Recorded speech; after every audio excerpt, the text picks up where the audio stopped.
கேட்டு என் உரையை முடிக்கின்றேன். धन्यवाद. बैठिए. श्री राघव चड्ढा जी. सर आमतौर पे देखा जाता है 20 मिनट्स.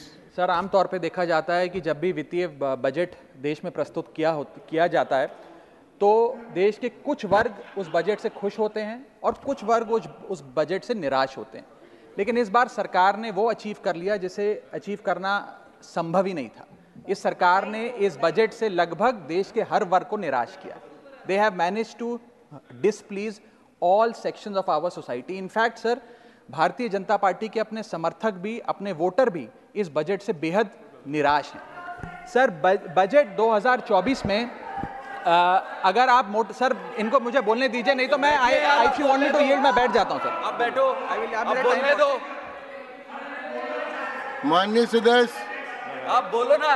माननीय सदस्य, क्या प्रॉब्लम है? कृपया बैठे. बैठो. क्या बैठ जाए? बैठो आप. प्लीज बैठिए. आप बोलिए चड्ढा जी, प्लीज कंटिन्यू बोलिए. सर पिछले 10 सालों में टैक्स लगा कर सरकार ने एक देश के आम आदमी का खून चूस लिया. अब आप मानिए आप 10 रुपए कमाते हैं, उसमें से 3-3.5 रुपए आप इनकम टैक्स के माध्यम से दे देते हैं, 2 रुपए 2.5 रुपए जीएसटी आपका चूस लेता है, 1.5-2 रुपए आपका कैपिटल गेन टैक्स लगता है, सेस सरचार्जेस 1-1.5 रुपए के लग जाते हैं, तो मात्र 10 रुपए में से 7-8 रुपए तो सरकार के खजाने में चला जाता है.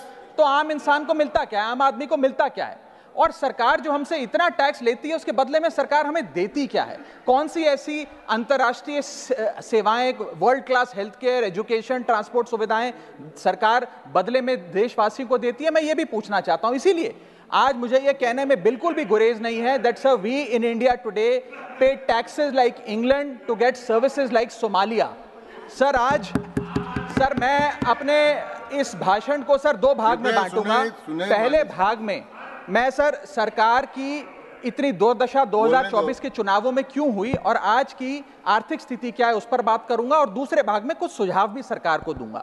सर पहले 2019 में भारतीय जनता पार्टी की 303 सीटें थी. देश की जनता ने उन सीटों पर 18% जीएसटी लगाकर इनको 240 सीटों पर ला खड़ा किया.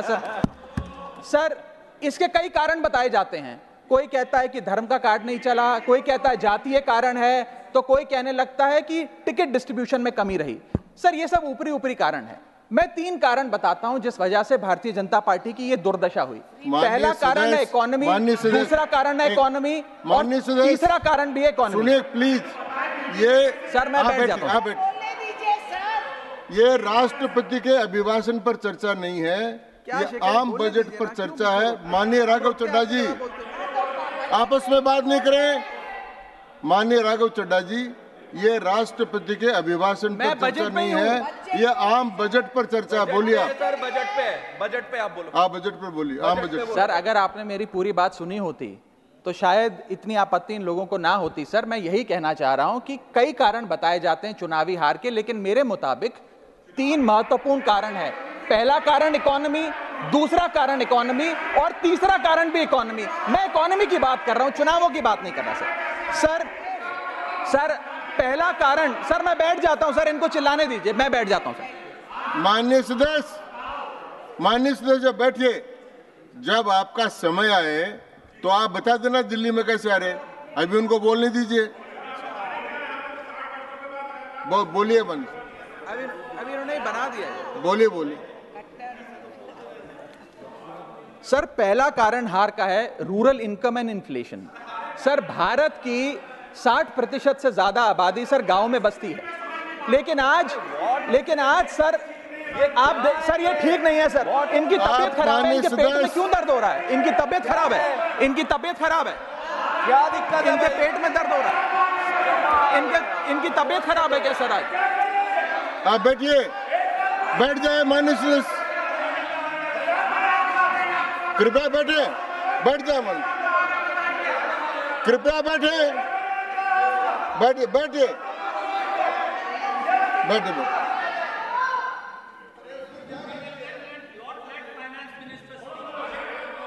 आप माननीय सदस्य डिस्टर्ब मत करें, इनको बोलने दें.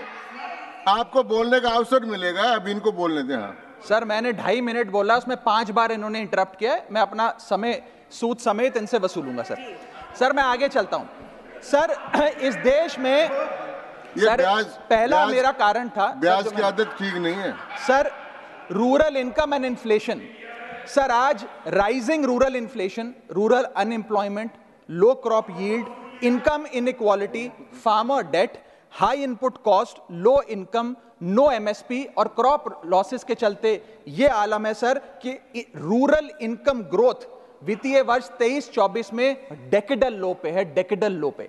और सर इसी के साथ साथ किसानों की आय दुगना करने का वादा था, स्वामीनाथन कमीशन के अनुसार एमएसपी देने का वादा था, वो वादे जब पूरे नहीं हुए तो आलम यह है सर कि पिछले 25 महीने लगातार रियल रूरल वेजेस डिक्लाइन पर हैं लगातार। और इसके साथ साथ यूपीए के दौरान, कांग्रेस पार्टी की सरकार के दौरान फार्म वेजेस में 8.5% का इजाफा देखा गया था। एनडीए 1 के दौरान 3% और एनडीए 2 के दौरान -0.6% का इजाफा देखा गया, यानी कि रूरल वेजेस गिरती जा रही हैं। सर मैं इसे साधारण भाषा में समझाता हूं सर। सर 2014 में एक दिहाड़ी मजदूर एक दिन की अपनी दिहाड़ी से 3 केजी अरहर की दाल खरीद सकता था सर। सर आज वही दिहाड़ी मजदूर वर्ष 2024 में एक दिन की दिहाड़ी से 1.5 केजी अरहर दाल खरीद पा रहा है, यानी कि महंगाई भी बढ़ रही है और उसकी आमदनी भी घट रही है। इसका नतीजा क्या हुआ सर? इसका नतीजा यह हुआ कि इनका वोट शेयर घटा, रूरल एरियाज में 5% भाजपा का वोट शेयर घटा, इनके खुद के यूनियन एग्रीकल्चरल मिनिस्टर चुनाव हार गए और 398 रूरल सीट्स में से 2019 में इनको 236 मिली थी, आज 398 सीट्स में से इस बार मात्र 165 सीटें मिली हैं, यानी कि रूरल इंडिया में इनको नकार दिया गया है सर। सर दूसरा मेरा जो आज देश में आर्थिक स्थिति है जिसके कारण इनकी भी ये चुनावों में दशा हुई, उसका है फूड इन्फ्लेशन। सर थाली का बजट बिगड़ गया सर। आटा हो, दूध हो, चावल हो, दही हो, हर वस्तु पे महंगाई का आलम है, जीएसटी का आलम है और लगातार इस देश में फूड इन्फ्लेशन बढ़ता जा रहा है। 9 से 9.5% के लगभग आसपास फूड इन्फ्लेशन मंडरा रही है सर इस देश में। और मैं पूछना चाहता हूं सरकार से कि वो कमोडिटीज जिसमें हम सेल्फ सफिशिएंट थे, वो कमोडिटीज जिसपे हम एक्सपोर्ट किया करते थे, उसमें कैसे महंगाई घुस गई? और अगर वो कमोडिटीज भी महंगी हो गई हैं तो उसका फायदा किसान को क्यों नहीं मिलता? वो सारा पैसा जा कहां रहा है? ये एक बड़ा महत्वपूर्ण सवाल है सर। आटा 2014 में 21 रुपए प्रति केजी बिका करता था, आज 42 रुपए प्रति केजी हो गया है। दूध 30 रुपए प्रति लीटर के आसपास बिका करता था वर्ष 2014 में, आज 2024 में 70 रुपए प्रति लीटर बिकता है सर। देसी घी 2014 में 300 रुपए प्रति केजी पे बिका करता था, आज 2024 में 675 रुपए प्रति केजी बिकता है। अरहर की दाल 80 रुपए प्रति केजी बिका करती थी 2014 में, आज 230 रुपए प्रति केजी बिक रही है। और न जाने कितनी वस्तुओं के दाम आसमान छू रहे हैं सर। और अगर यही रफ्तार रही महंगाई की तो जितनी रफ्तार से 303 से 240 पर आए हैं, उससे तेज रफ्तार से 240 से 120 पर आएंगे सर ये लोग। Sir third reason is unemployment, यानी कि बेरोजगारी। सर इनफॉर्मल सेक्टर हो या फॉर्मल सेक्टर हो, अनऑर्गेनाइज सेक्टर हो या ऑर्गेनाइज सेक्टर हो, हर जगह अनएम्प्लॉयमेंट है। और सीएमआई की रिपोर्ट यह बताती है कि अनएम्प्लॉयमेंट दर ऑर्गेनाइज सेक्टर की इस देश में 9.2% है। अनऑर्गेनाइज सेक्टर की तो बात ही भूल जाइए, ऑर्गेनाइज सेक्टर की अनएम्प्लॉयमेंट दर 9.2% है। और हम लोग अपने देश के ह्यूमन रिसोर्सेस को किस कागार पे लाकर खड़ा कर दिया है उसका आलम देखिए सर।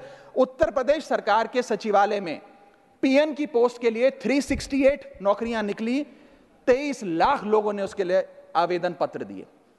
इंडियन रेलवेज के ग्रुप डी एम्प्लॉइज में 63,000 पोस्ट निकली, उसके लिए 2.5 करोड़ लोगों ने आवेदन पत्र दिए। 2.5 करोड़ ऑस्ट्रेलिया की आबादी से भी ज्यादा है sir. Sir 9,900 constable post Bihar police निकालती है, उसके लिए 11 लाख आवेदन पत्र आते हैं। और सर सारी चीजें छोड़िए, महाराष्ट्र सचिवालय के कैंटीन में 12 वेटरों को भर्ती करने के लिए जब आवेदन पत्र मांगे गए तो 7,000 लोगों ने आवेदन पत्र दिए, जिसमें कई पोस्ट ग्रेजुएट्स और ग्रेजुएट्स भी शामिल थे। सर यह बेरोजगारी का आलम है। चौथा, की सेक्टर स्टैग्नेशन। जितने की सेक्टर्स हैं इस देश में, कंस्ट्रक्शन हो, ट्रेड हो, जो इंप्लॉयमेंट क्रिएट करते हैं, उसमें एक स्टैग्नेशन आता जा रहा है। और इंडस्ट्री का इन्वेस्टमेंट जिसे कहते हैं ग्रॉस फिक्स्ड कैपिटल फॉर्मेशन, वो लगातार घटती जा रही है। और मुझे बताते हुए दुख है कि न्यू प्राइवेट इन्वेस्टमेंट वित्तीय वर्ष 24-25 के पहले क्वार्टर में 25 ईयर लो पर आ खड़ी है, यानी कि निवेश नहीं कर रही है इंडस्ट्री आज भारत देश की। सर, पांचवा कारण है गिरती हुई पर कैपिटा इनकम, यानी कि प्रति व्यक्ति आय। देश के 12 राज्यों में लगातार पर कैपिटा इनकम घटी, उन 12 में से 9 राज्यों में भारतीय जनता पार्टी का वोट शेयर भी घटा। छठा कारण, decline in financial savings and rising debt burden on the Indian household, यानी कि एक औसतन भारतीय परिवार का कर्ज बढ़ता जा रहा है और उसकी सेविंग्स घटती जा रही हैं। फाइनेंशियली हम लोग फ्रेजाइल होते जा रहे हैं, और ये रिजर्व बैंक ऑफ इंडिया के गवर्नर ने खुद कहा कि सेविंग्स बैंक अकाउंट खातों में से सेविंग्स गायब होती नजर आ रही हैं। हमारा net financial savings to GDP ratio वो घट रहा है, हाउस होल्ड सेविंग्स वो घट रही हैं, और लगातार सेविंग्स में डिक्लाइन देखा गया। और मैं सिर्फ बुराई नहीं करना चाहता, मैं सुझाव भी देना चाहता हूं। मैं आने वाले अपने भाषण के भाग में 8-10 महत्वपूर्ण सुझाव भी सरकार के लिए लाया हूं। देश हित में, देश की अर्थव्यवस्था के हित में सुझाव देना चाहता हूं। पहला सुझाव, index minimum wages with inflation, यानी कि न्यूनतम मजदूरी आय को बढ़ती महंगाई के साथ जोड़िए। Ma'am, inflation erodes purchasing power. Inflation वो महंगाई वो दीमक है जो आपकी परचेजिंग पावर, आपकी संपत्ति को खा जाती है। इसीलिए आज मैं कहना चाहता हूं कि जैसे बेल्जियम जैसे देशों ने ऑटोमेटिक इंडेक्सेशन ऑफ वेजेस लागू किया है, उसी प्रकार हमारे देश में भी मिनिमम वेजेस की ऑटोमेटिक इंडेक्सेशन होनी चाहिए। और यहां मैं बताना चाहूंगा कि मेरे नेता अरविंद केजरीवाल जी ने, हमारी आम आदमी पार्टी की सरकार ने देश में सबसे ज्यादा मिनिमम वेजेस दिल्ली में देने का काम किया। दूसरा मेरा महत्वपूर्ण सुझाव, rework the agricultural pricing formula, यानी कि जब किसान खुले बाजार में अपनी फसल बेचने जाता है मैम, तो वहां पर एक मिनिमम रिजर्व प्राइस होना चाहिए, यानी कि उस प्राइस के नीचे किसान की कमाई नहीं होगी, किसान को उस रेखा के नीचे का दाम नहीं मिलेगा। इससे प्राइस वोलेटिलिटी से किसान बचेगा, इकोनॉमिक सिक्योरिटी किसान को मिलेगी और प्रोडक्शन में कंटिन्यूटी रहेगी। मेरा तीसरा सुझाव, legal guarantee to MSP in accordance with Swaminathan commission report. Swaminathan commission report की बात सुनते सुनते कि हम लागू करेंगे, मेरे भी बाल पक गए हैं, लेकिन आज तक लागू नहीं हुआ। मैं अनुरोध करूंगा सरकार से कि उस लीगल गारंटी को देश के किसान को सौंपे। चौथा और बहुत महत्वपूर्ण, हाथ जोड़कर विनती करना चाहूंगा, restore indexation on long term capital gain. Ma'am, पूरे दुनिया में इन्वेस्टर्स को इन्वेस्टमेंट्स करने के लिए, प्रमोट करने के लिए इंसेंटिवाइज किया जाता है। इस देश में इंडेक्सेशन हटाकर हम इन्वेस्टर क्लास को डिसइंसेंटिवाइज कर रहे हैं इन्वेस्ट करने के लिए। इंडेक्सेशन हटाना टैक्स लगाना नहीं है, इन्वेस्टर्स को पीनलाइज करने जैसा है। मैडम, मैं बताना चाहता हूं, inflation ravages the value of money. पैसे को खा जाता है इन्फ्लेशन, इसीलिए हम कॉस्ट ऑफ एक्विजिशन को इंडेक्स कर कैपिटल गेन टैक्स की कैलकुलेशन करते हैं। और जो लोग खुश हैं आज कि कैपिटल गेन टैक्स को 20% से घटाकर 12.5 कर दिया है, उनके लिए मैं एक उदाहरण लाया हूं। इस उदाहरण के माध्यम से हम समझ जाएंगे कि कैसे इंडेक्सेशन हटाना इस देश के इन्वेस्टर को एक बहुत बड़ी उसकी जेब पे डाका डालने जैसा है। मैडम, फर्ज करिए कि 2001 में आपने 1 करोड़ रुपए का एक मकान खरीदा। वो मकान की दर 6% के हिसाब से बढ़ती गई उसकी वैल्यू, और आज वो मकान जो 1 करोड़ का आपने 2001 में खरीदा था, वो आज 4 करोड़ 17 लाख रुपए का हो गया। अब 2 सिनेरियो हैं, एक इंडेक्सेशन का सिनेरियो जिसमें आप बेचें उस पर टैक्स लगे, और एक नया सिनेरियो जिसमें आप उसे बेचेंगे तो नई रेट के अकॉर्डिंग उस पर टैक्स लगेगा। मैं पहले पुराने सिस्टम के हिसाब से, इंडेक्सेशन वाले सिस्टम के हिसाब से उस पर कितना टैक्स लगेगा वो आपको बताना चाहता हूं। आज वो मकान जो आपने वर्ष 2001 में 1 करोड़ का खरीदा था, वो आप 4 करोड़ 17 लाख रुपए का बेचती हैं, तो आपकी सेल प्राइस 4 करोड़ 17 लाख, लेकिन आपकी purchase price, inflation adjusted indexed purchase price 1 crore नहीं, लगभग 3 करोड़ 60 लाख के आसपास आती है। यानी कि आपका sale price minus purchase price, जो प्रॉफिट ऑन सेल है, वो 54 लाख रुपए होता है।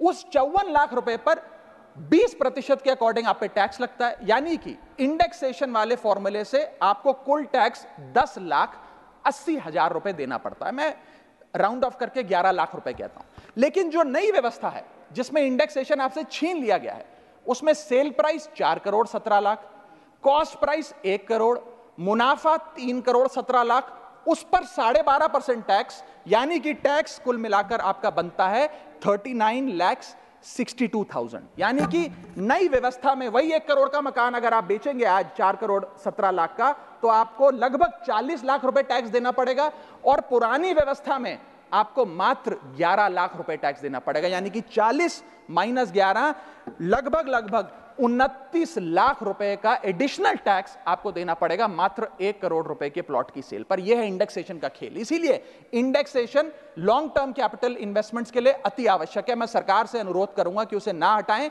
और आज मैं इस सदन में भविष्यवाणी करता हूं, अगर आपने इंडेक्सेशन वापस लागू नहीं किया तो 3 चीजें होने जा रही हैं इस देश में। पहला, रियल एस्टेट में इन्वेस्टमेंट गिरने वाली है और लोग अपना ड्रीम होम कभी नहीं खरीद पाएंगे। दूसरा, अंडर वैल्यूएशन होगी प्रॉपर्टी डील्स की, सब लोग सर्कल रेट पे प्रॉपर्टी खरीदेंगे बेचेंगे, कोई असल कीमत नहीं बताएगा। और थर्ड थिंग जो इस देश में होने जा रही है, रियल एस्टेट सेक्टर में भारी तादाद में ब्लैक मनी आने जा रहा है अगर आपने ये इंडेक्सेशन का फैसला वापस नहीं लिया।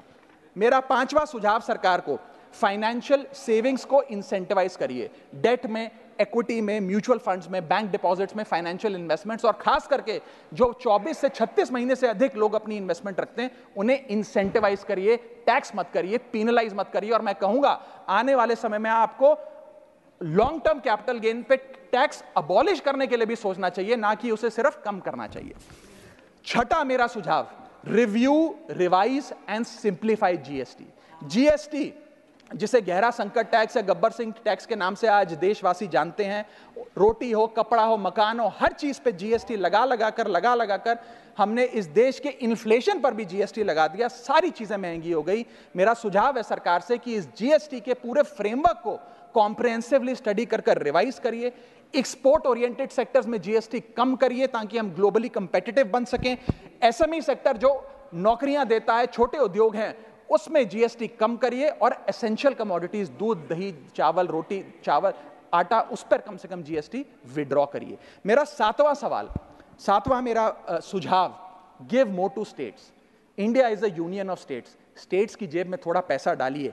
कोलिशन पॉलिटिक्स के कंपल्शन हम समझते हैं कि आपको बिहार को, आंध्र प्रदेश को ज्यादा पैसा देना था, लेकिन उन राज्यों ने जिन्होंने आपको भरपूर वोट दिया, गुजरात ने, दिल्ली ने, मध्य प्रदेश ने, उड़ीसा ने, झारखंड ने, छत्तीसगढ़ ने, जिन लोगों ने अपने राज्यों की लगभग सारी सीटें आपकी झोली में डाल दी, उनसे क्या गलती हुई? उन राज्यों को आपने दिया एक एक झुंझुना और बाकी 2 राज्यों को पे सब कुछ लौटा दिया।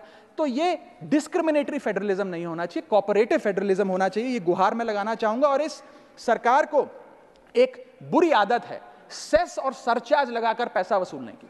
सेस और सरचार्ज वो टैक्स है सरकार का जिसे उन्हें राज्यों के साथ बांटना नहीं पड़ता, वो डिविजिबल पूल में नहीं जाता। इसीलिए सरकार सेस और सरचार्ज लगा लगाकर आम आदमी से पैसा वसूलती है। मैडम, अगर केंद्र सरकार 100 रुपए कमाती है तो उसमें से 18 रुपए सेस और सरचार्ज के जरिए कमाती है, यानी कि मात्र 82 रुपए, 100 में से 18 हटा दीजिए, 82 रुपए डिविजिबल पूल में जाता है जो राज्यों में बांटा जाता है। 18 रुपए सीधा सरकार की जेब में जाता है। मैं अनुरोध करूंगा कि सेस और सरचार्ज की या तो इस प्रथा को बंद करें या वो भी डिविजिबल पूल में डालकर स्टेट्स के साथ बांटे। मेरा 8वां सुझाव, जीएसटी कॉम्पनसेशन जो राज्यों के लिए बंद कर दिया गया है उसे कम से कम 5 साल और दीजिए। कई ऐसे राज्य हैं, तमिलनाडु है, महाराष्ट्र है, पंजाब है, गुजरात है, जिनकी अर्थव्यवस्था आज जीएसटी कॉम्पनसेशन के पैरों पे खड़ी हुई है, जो आज हमारे बजट का 10 से 15% हिस्सा इनकम का जीएसटी कॉम्पनसेशन से आता है। मैं अनुरोध करना चाहूंगा सरकार से कि कम से कम 5 साल और जीएसटी कॉम्पनसेशन देकर इन राज्य सरकारों की मदद की जाए।